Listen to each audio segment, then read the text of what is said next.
আজিৰ কাৰণে সঁচাকৈ ডিব্ৰুগড়ৰ কাৰণে এটা ভাল খবৰ। ডিব্ৰুগড়ৰ ৰেলৱে মেপত আজি ডিব্ৰুগড়ৰ পৰা যি ধৰণেৰে গুৱাহাটী হৈ বা ৰঙিয়া হৈ প্ৰায় দিনটোত আমাৰ প্ৰায় 14-15খনকৈ ট্ৰেইন চলাৰ ব্যৱস্থা আছিল। তাৰ লগত সংযোজিত কৰি আজি ডিব্ৰুগড়ৰ পৰা বন্দে ভাৰত এক্সপ্ৰেছৰ যিটো বাৰ্তা, সেইটো প্ৰধানমন্ত্ৰীৰ কাৰ্যালয়ৰ পৰা যিটো বাৰ্তা পাইছোঁ মই টাইমছ অফ ইণ্ডিয়াৰ যোগেদি, এইটো মই বিশেষভাৱে প্ৰধানমন্ত্ৰী মহোদয়ক বিশেষভাৱে ডিব্ৰুগড়ৰ বিধায়ক হিচাপে মই তেখেতক বিশেষ ধন্যবাদ জ্ঞাপন কৰিছোঁ। এই বিষয়টো লৈ পেলাই আমি মাননীয় মুখ্যমন্ত্ৰী ডক্টৰ হিমন্ত বিশ্ব শৰ্মা ডাঙৰীয়াৰ লগত বহুবাৰ আলোচনা কৰিছোঁ আৰু তেখেতেও এই বিষয়টোক বৰ গুৰুত্ব সহকাৰে লৈছিলে আৰু বিভিন্নজনে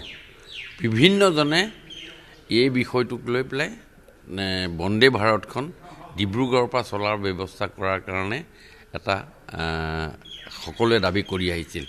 আজি প্ৰধানমন্ত্ৰী মহোদয়ক এই পুৱতি নিশাই তেখেতক মোৰ ফালৰ পৰা মই বিশেষভাৱে ধন্যবাদ জ্ঞাপন কৰিছোঁ যে তেখেতৰ অসমৰ প্ৰতি থকা স্নেহ, ডিব্ৰুগড়ৰ প্ৰতি থকা স্নেহ আজি সুন্দৰভাৱে বহিঃপ্ৰকাশ হৈছে।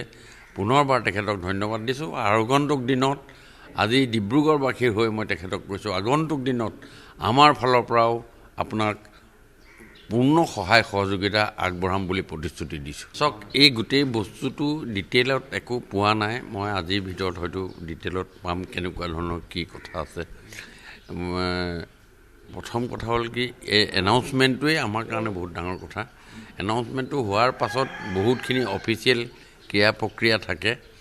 সেই ৰেলৱে বিভাগৰ লগত কথা পাতি কোন সময়ত চলিব, কেনেকৈ চলিব, কোন সময়ত জাৰ্ণিৰ সময়ত, কাৰণ বন্দে ভাৰতখন চলাৰ লগে লগে বহুত ট্ৰেইনৰ হয়তো 5-10 মিনিট 15 মিনিট ইফাল সিফাল কৰিব লাগে।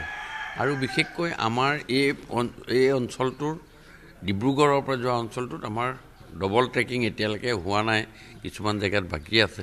সেই গোটেই ক্ৰিয়া প্ৰক্ৰিয়াটোৰ ওপৰত কৰি এখন বিশেষভাৱে নক্সা বনাব লাগিব, যে টাইমৰ নক্সা আৰু অহা যোৱাৰ নক্সা দুইটা বস্তুৱে বনাই লৈ এটা ব্যৱস্থা কৰিব লাগিব।